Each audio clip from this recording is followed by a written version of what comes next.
ရတာပါဒီနေ့တော့ကျွန်တော်တို့ပလက်ခုံလေးတွေအကြောင်းပြောပြမယ်နော်ပလက်ခုံလေးဒီမှာကျွန်တော်တို့ဒါမျိုးလေးတွေပေါ့နော်ခလုံးလေးတွေပါမယ်ဒီလိုနှစ်ပေါက်ပါတာရှိမယ်နှစ်ပင်ကောင်းရယ်သူကသုံးပင်ကောင်းရယ်ဒီလိုရှိတယ်နှစ်ပင်ကောင်းနှစ်ပေါက်ပါတာရှိတယ်နောက်ပြီးတော့ကျွန်တော်တို့ဒီလိုမျိုးသုံးပင်ကောင်းတစ်ပေါက်တွေလည်းရှိတယ်ဒါမဲ့ကျွန်တော်ရွေးချယ်မယ်ဆိုရင်ပေါ့ကျွန်တော်ဆိုရင်ဒီလိုမီးသီးလေးတွေပါတာရွေးချယ်မီးသီးလေးတွေပါတာရွေးချယ်တယ်ဘာလို့လဲ indicator လေးပေါ့သူကမီးဝင်နေမဝင်မီးလာမလားဒါမျိုးလေးသိလို့ရတယ်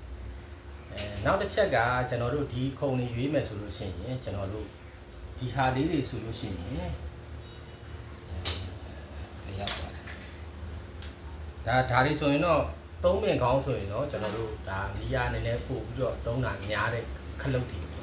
ဒီနှစ်ပင်ကောင်းကတော့နည်းနည်းအားဆွဲနေတာဒါပေမဲ့သူကဘယ်လိုလုပ်ထားလဲဆိုတော့ကျွန်တော်တို့ဒီခလုံးနဲ့ပဲတစ်ခုတစ်လုံးကိုဆက်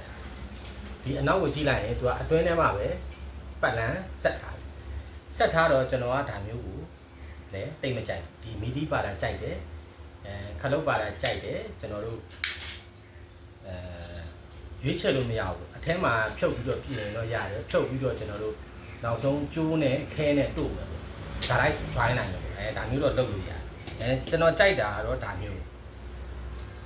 ဆိုတော့ဒီဘက်ကဒီမှာခလုံးတက်တက်ဒီဘက်က socket အောင်တက်တက်ခလုံးပြတ်သွားလို့ရှိရင်လည်းကျွန်တော်တို့ကsocket ဒါလိုက်သုံးလို့ရတယ်ပလက်အဖြုတ်တက်နဲ့ကစားမယ်socket သုံးလို့ရတယ်သူကများသောအားဖြင့်လောင်ရင်ဒီခလုံးတွေရပဲလောင်တာများတယ်ခလုံးဘယ်လိုလောင်တာများလဲဆိုတော့ကျွန်တော်ပြမယ်သူက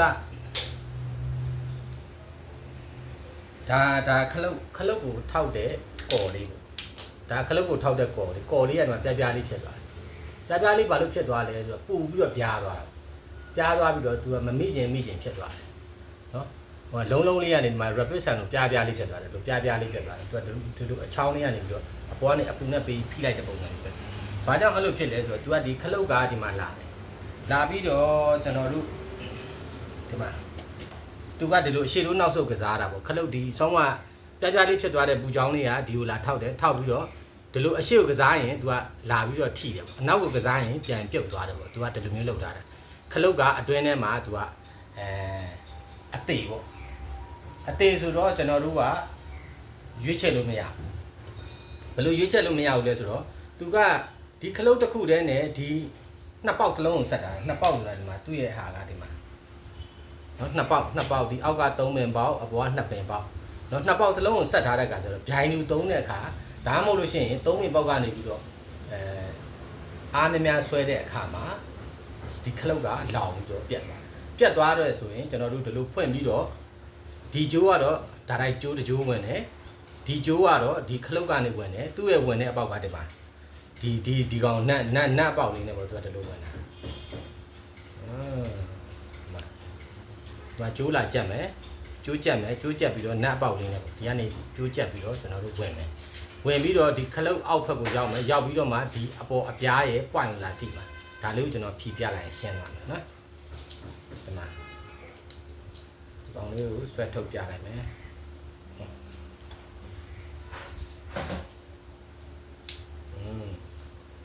ဒီလိုဆွဲထုတ်ပြလိုက်မယ်ဒီမှာဆောင်းကလာကတ်မဲ့ကြီးပြားလေးကလည်းဒီမှာကြီးပြားလေးကဒီလိုအောက်က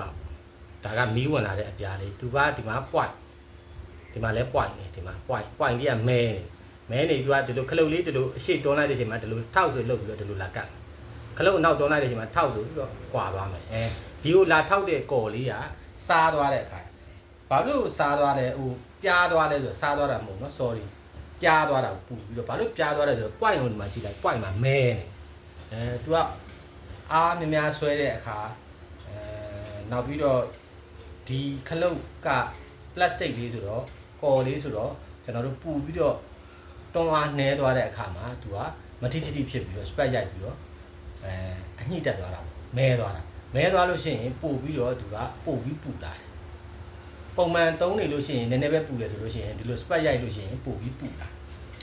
တော့ပို့ပြီးရေပြောရင်ပြတ်သွားတာအဲ့တော့ကျွန်တော်တို့ဒါမျိုးဆိုလို့ရှိရင်ဒီလိုမျိုးခလုတ်တီးကြားဆိုလို့ရှိရင်ခလုတ်ဘက်ကိုကြော်ပြီးတော့ကျွန်တော်တို့ဒီဘက်ကိုဒါလိုက် join လိုက်လို့ရတယ်ဒီမှာနှစ်ဟိုဘက်စားဒီဘက်စားအလဲရတော့ကျွန်တော်တို့အပ်ကျိုးဒါလိုက် join လိုက်လို့ရတယ်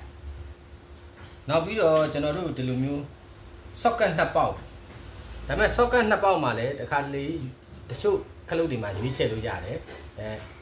ဒီအဖွင့်ပိတ်ခလုတ်က socket တစ်ခုပဲလုပ်တာအဲ့ဒါမျိုးဆိုရင်လည်းသူကနည်းနည်းတက်တာခလုတ်နှစ်ခုစလုံးကိုပေးတဲ့အခါကျတော့ခလုတ်ကမတက်တာဘူးအရန်လုံတင်ထမ်းရတယ်လုံတင်ထမ်းတော့မြန်မြန်ပြတ်သွားတယ်ပြတ်သွားတော့ကျွန်တော်ရွေးချယ်ပြီးဝယ်မယ်ဆိုလို့ရှိရင်တော့ကျွန်တော်ကတော့ဒီလိုခလုတ်တက်ဟာမျိုးကိုဝယ်တယ်ဒါပေမဲ့ဒီလိုတစ်ပေါက်တည်းဆိုရင်တော့တစ်ပေါက်တည်းတိတန့်သုံးတာလည်းကောင်းတယ်ဒါပေမဲ့နှစ်ပေါက်ကြတော့ဒီလိုနှစ်ပေါက်ကြတော့လေပလက်နှစ်ခုတော့သုံးလို့ရတယ်ဆောင်းကပြောသလိုဒီခလုတ်မြန်မြန်ပြတ်မဲ့အန်ဒီရည်ရှိတယ်နောက်ဆုံးအရေးကြီးဆုံးတစ်ချက်ကပါလဲဆိုတော့ကျွန်တော်တို့ဒီခလုတ်တွေကသုံးနေချပလက်ကိုသုံးတာကောင်းတယ်သုံးနေချပလက်သုံးတာကောင်းတယ်ဆိုတော့ကျွန်တော်တို့ကဘယ်လိုလုပ်ထားတဲ့လဲဆိုတော့ကျွန်တော်ပြောပြတယ်အခုကျွန်တော်တို့ဒီမှာပြန်ပြီးဆင်လိုက်ဒါသူဒီအပေါ်ကနှစ်ပင်ပလက်ခုံပေါ့အပြားပလက်ဒီအောက်ကတော့3ပေါက်3ပင်ပေါက်3ပင်ပေါက်ဆိုလို့ရှိရင်ကျွန်တော်တို့ဒီမှာနှစ်ပင်ပလက်နဲ့လာထိုးရင်ဒီမှာခြောင်နေတာတို့ကြက်နေတာတို့ဒါမျိုးတွေရှိဒီမှာဒီအပြားနဲ့ထိုးရင်လည်းအဲ့လိုပဲဒီလိုခြောင်နေတယ်ဆိုလို့ရှိရင်ကျွန်တော်တို့ဒီအပြားလေးကိုနည်းနည်းလေးဒီဘက်ကိုကလန့်ပြီးတော့ကြက်ပြီးအဲ့ဒါမှသူကဒီလိုခတ်တင်းစီစီလေးဖြစ်တော့မှသာပလက်ခုံတွေအရေးပြောမကြဘူးအရေးပြောကြတာတဲ့ပို့ပြီးတော့အနေဖြစ်နိုင်တာအဲ့လိုအရေးပြောပြီးတော့အပူလုံခဲ့ပြီးတော့ကျွန်တော်တို့ဝါယာရှော့မဖြစ်သေးဘူးအပူလုံခဲ့ပြီးတော့မီးထလောင်တတ်တယ်ပြီးတော့မှမီးလောင်ပြီးတော့မှဝါယာကျိုးတွေပေါက်ပြီးတော့မှ short ထပ်ဖြစ်တာသူကအပူလုံခဲ့ရင်ဖြစ်တတ်တယ်အဲ့ဒါမျိုးတွေအန်ဒီရမဖြစ်ရအောင်ကျွန်တော်တို့ဒီ socket ခုံတွေဒီကောင်ဆိုလို့ရှိရင်လည်းဗျာနည်းနည်းသူ့အတွင်းပိုင်းဖွဲ့စည်းပုံကနည်းနည်းပို့ပြီးတော့ကောင်းတယ်ဗျာဒီအမျိုးအစားလေးနဲ့ကောင်းမယ်ကျွန်တော်အသိမကြိုက်ဘူးအမှန်တကယ်ဆိုလို့ရှိရင်များသောအားဖြင့်ကျွန်တော်တို့ဒီလိုမျိုးကြီးကိုလို့အပြားလုပ်ပြီးတော့ပွေးထားတဲ့ဒီဇိုင်းမျိုးနဲ့ပဲလာတယ်ဒါကသူကနှစ်ပင်ပလက်သုံးပင်ပလက်ကြတော့သူကဒီမှာတန်ချောင်းလေးပါထပ်ထည့်ထားတယ်ဟိုက spring လေးလို့သူကgrade ကောင်းပြောမှဆိုရင်အကြီးပင်လုံးထိုးလိုက်လို့ဒီလိုဟသွားလဲသူကပြန်ပြီးတော့ပြန်စုနိုင်အောင်လို့ကြီးတယ်မဟုတ်ဘူးအခုတန်ချောင်း spring လေးပါပါသေးတယ်ဟိုဘက်ဒီဘက်ဒီလိုလေးပတ်ပြီးတော့ join တာနော်သူ့ရဲ့အတွင်းဖွဲ့စည်းပုံတွေဖြုတ်ကြည့်တာကောင်းတယ်တချို့ကြတော့နည်းနည်းဒီလိုအသားပါတာတို့ကြန့်ခိုင်မှုအားနေတာတို့အဲ့ဒါမျိုးကြတော့သူကကိုကဒစိမ့်အမျိုးအစားကိုမှတ်ထားပြီးတော့ကိုကရွေးချယ်ပြီးသုံးလို့ရှိရင်အန်ရယ်ကင်းတယ်ဒါပေမဲ့များသောအားဖြင့်သူကဒီအနောက်ဖင်တွေမှာရေးထားတတ်တယ်ဗျသူတို့ဘလောက် ampere ခံနိုင်လဲဆိုဒီကောင်မှာဆိုလို့ရှိရင်ကျွန်တော်တို့ဒီမှာ73 ampere ကျွန်တော်ကတော့ ampere များများဝယ်တယ် ampere များများဝယ်တယ်ဆိုတော့ဈေးချင်းကြီးပြီးသေးကျွန်တော်တို့ ampere မဖြစ်ဖို့အဓိကအရေးကြီးတယ်73 ampere လာတယ်ဒီကောင်ဒီမှာအမြင့်ဆုံးကတော့16 ampere လောက်ထိလာတယ်ကျွန်တော်တို့ဒီလို3ပင် socket တွေမှာ10လဲလာတယ်သူ့ထက်နည်းတာတွေလည်းလာတယ်ပေါ့နော်8လောက်7လောက်လည်းလာနိုင်တယ်ဒါပေမဲ့10လို့ပါလို့ကြတော့ampere များတဲ့ဟာဝင်ဗျာကျွန်တော်တို့ဒီအလုံးကြီးသွားတဲ့ socket လိုင်းကြောင်းလေးနည်းနည်းပို့ထူမယ်ပို့ပြီးတော့တင်းရှိမယ်ပေါ့အဲ့ဒါမျိုးတွေရွေးချယ်ဝယ်ယူလို့ရတယ်ဒါပေမဲ့များသောအားဖြင့်ကျွန်တော်အသုံးပြုတာကတော့ဒီလိုခလုတ်တစ်ခုပါတယ် socket နှစ်ပေါက်ပါတယ်ဆိုလို့ရှိရင် socket တစ်ပေါက်ကိုပဲကျွန်တော်တို့ခလုတ်နဲ့ join ရပြီးတော့ကျန်တဲ့ခလုတ်တစ်ခုကိုကြတော့socket တစ်ခုကိုကြတော့ကျွန်တော်တို့ဓာတ်တိုက်ရွေးထားတယ်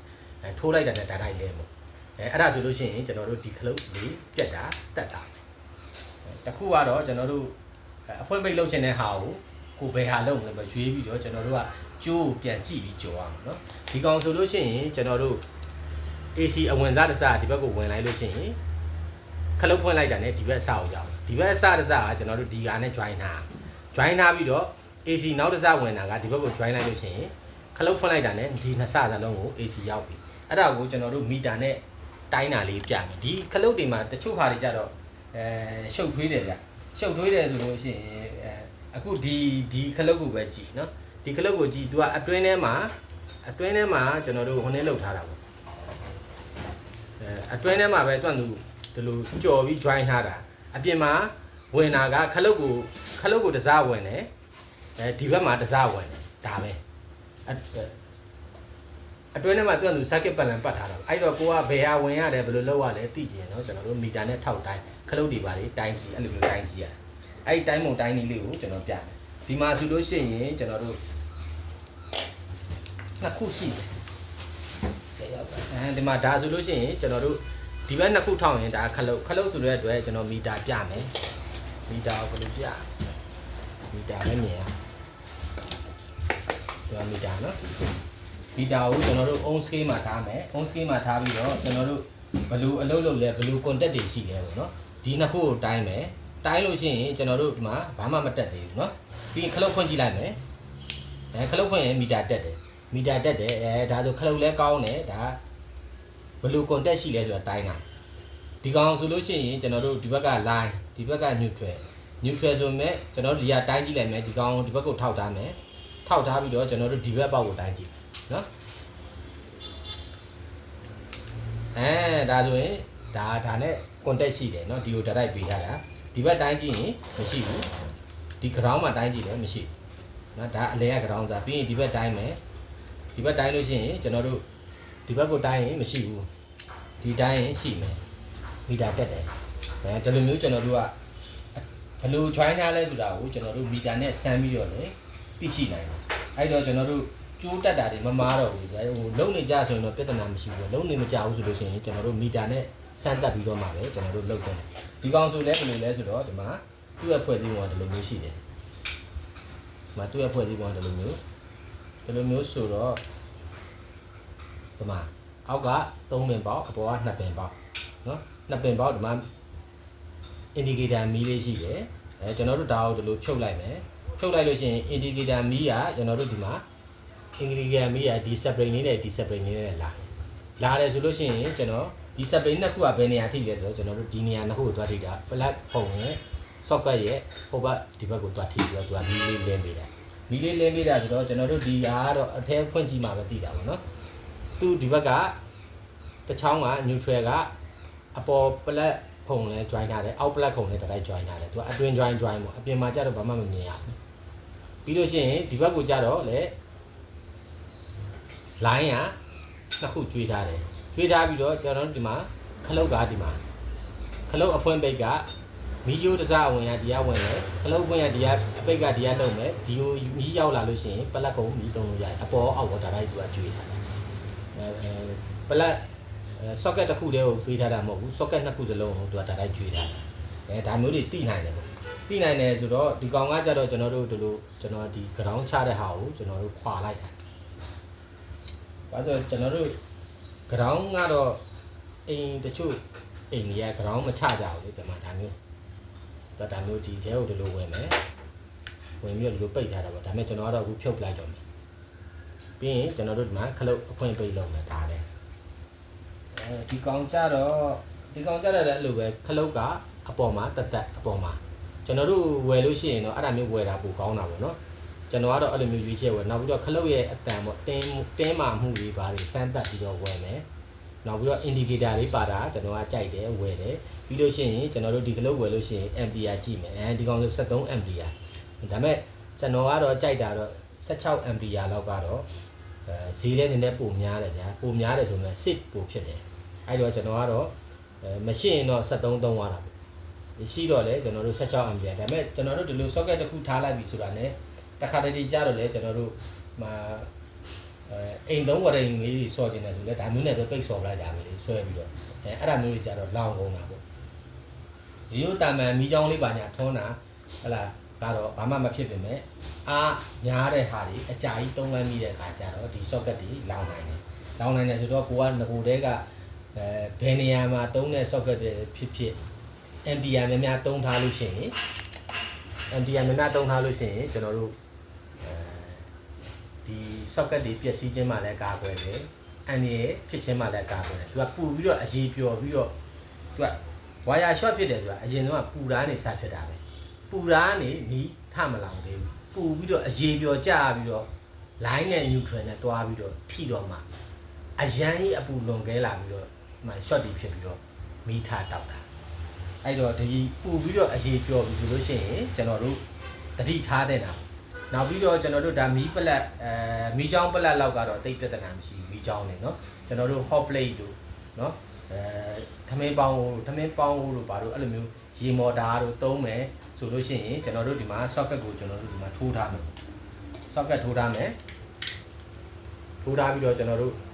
hot plate သုံးလိုက်မယ်ခလုတ်ဖွင့်လိုက်ခလုတ်ဖွင့်ပြီးသုံးလိုက်တဲ့အချိန်မှာ9မိနစ်10မိနစ်လောက်နေဒီ socket ခေါင်းလေးကိုကန်ကြည့်ပူနေလား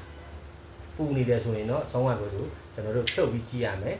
ကျိုးနတ်တွေကြက်ထားတာချောင်းနေလားဒါမှမဟုတ်လို့ရှိရင်ကျွန်တော်တို့ခုနကဒီလိုပြတဲ့ပုံစံလိုပေါ့ကျွန်တော်တို့ဒီလိုဒီဟာသွားထိုးတယ်ပေါ့ထိုးတဲ့ဟာမှာထိုးတဲ့အပြားလေးဆိုပြဒီလိုဖြစ်နေရမယ်ထိုးလိုက်ရင်ဒီလိုမျိုးထိပြီးတော့စီစီလေးဖြစ်နေရမယ်ဒီလိုမထိထိဖြစ်နေလားဖြစ်နေတယ်ဆိုလို့ရှိရင်ကျွန်တော်တို့အညှိတန်အညှိတွေစားမယ်နည်းနည်းလေးကျင်းနေကျယ်ပေးမယ်ကျယ်နေကျင်းပေးမယ်ခက်စီစီလေးဖြစ်အောင်ပြီးရင်နတ်ခေါင်းတွေခြောင်နေလားပေါ့နော်ကျိုးတွေကြက်ထားတဲ့ဟာတွေဝါကျိုးတွေကြက်ထားတဲ့နတ်ခေါင်းတွေခြောင်နေလားအဲ့ဒါတွေကိုပြန်လဲစစ်ဆေးတင်ပါတယ်အဲ့ဒါဆိုလို့ရှိရင်တော့အန်ဟီရဲ့ကင်းမယ်ပေါ့ဗျာအများသောအားဖြင့်ငါဒီလိုပါဝါကြီးတဲ့ဟာတွေမှာဖြစ်တာများတယ်မပန်ကာတို့ဘာတို့မှမဖြစ်ဘူးเนาะအဲကွန်တို့ရေခဲတစ်တာတို့ပါဝါဆွဲတာများတဲ့ဟာတွေပေါ့เนาะ hot plate တွေဆိုပို့ပြီးတော့ဖြစ်တယ် hot plate တွေနောက်ပြီးတော့ရေတင်တဲ့မော်တာတို့ဘာလို့ဆိုဆွဲတယ်ဆွဲတဲ့ပြင်ရေတင်တဲ့မော်တာကဘယ်လိုဖြစ်တတ်လဲဆိုတော့ compressor တွေကြတော့တခါတလေမီးရရုပ်ပြက်ပြတ်သွားတယ်မီးရရုပ်ပြက်ပြတ်သွားလို့ရှိရင် compressor ထဲမှာလေတွေကရှိ